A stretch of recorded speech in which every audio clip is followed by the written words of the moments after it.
ನಮ್ಮ ಹತ್ರ 15,000 ಬಂದೂಕಿದಾವೆ. ದೊಡ್ಡ ಸಾಮ್ರಾಜ್ಯ ಕಟ್ಟಿದ್ದೇನೆ. ಛತ್ರಪತಿ ಶಿವಾಜಿ ಮಹಾರಾಜರು, ಸಂಗೊಳ್ಳಿ ರಾಯಣ್ಣನು ಹೇಗೆ ಇದ್ರು, ವೀರರಾಣಿ ಕಿತ್ತೂರು ಚೆನ್ನಮ್ಮ ಹೇಗಿದ್ರು, ಹಾಗೆ ನನ್ನ ಸಾಮ್ರಾಜ್ಯದಲ್ಲಿ ಲಕ್ಷಾಂತರ ಜನ ಇದ್ದಾರೆ. ನಿಮ್ಮನ್ನೆಲ್ಲ ಗಂಡಸರನ್ನಾಗಿ ಮಾಡಲಿಕ್ಕೆ ಮತ್ತೆ ಬಂದಿದ್ದೇನೆ. ಗಂಡಸರು ಬರೇ ಮಕ್ಕಳನ್ನಷ್ಟು ಹಡೆದಿರೋದಿಲ್ಲ, ಗಂಡಸರಾಗಿ ನಿಲ್ಲಬೇಕು. ಸಂಗೊಳ್ಳಿ ರಾಯಣ್ಣ ಹೇಗಿದ್ದ, ಹೆಂಗಿದ್ರು ಅವರೆಲ್ಲ, ಅದು ನಿಮಗೆ ಬೇಡವಾ? ನೀವು ಹಂಗಾಗ್ಲಿಕ್ಕೆ ಇಷ್ಟ ಇಲ್ವಾ? ಜಾಬ್ ಜಾಬ್ ಜಾಬ್ ಅಂತ ಸಾಯ್ತಾ ಇದ್ದೀರಾ. ಎಜುಕೇಶನ್ ಮಾಡಿ, ಎಜುಕೇಶನ್ ಎದಕ್ಕೆ ಮಾಡ್ತಿದ್ದೀರಾ? ಜಾಬ್ ಮಾಡ್ಲಿಕ್ಕೆ. ಎಜುಕೇಶನ್ ಜೀವನವನ್ನ ಕಲ್ಕೊಳ್ಳಿಕ್ಕಿದೆ. ಬಹಳಷ್ಟು ಜನ ನನ್ನ ಹತ್ರ ಬೆಳಗಾವಿಯಲ್ಲಿ ಪ್ರತಿದಿನ ನನ್ನ ಮನೆ ಮುಂದೆ 100 ಜನ ಬರ್ತಾ ಇದ್ದಾರೆ, ಯುವಕರು.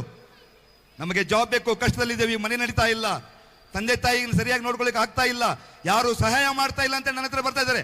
ಬಂದವ್ರಿಗೆಲ್ಲ ಹೆಲ್ಪ್ ಮಾಡಿ ಕಳಿಸ್ತಾ ಇದ್ದೀನಿ. ಕಡೂರಿಗೆ ಕೂಡ ಹೇಳ್ತಾ ಇದ್ದೇನೆ, ಕಡೂರಿನ ಜನತೆಗೆ ನನ್ನ ಹತ್ರ ದುಡ್ಡಿಗೆ ಕಮ್ಮಿ ಇಲ್ಲ.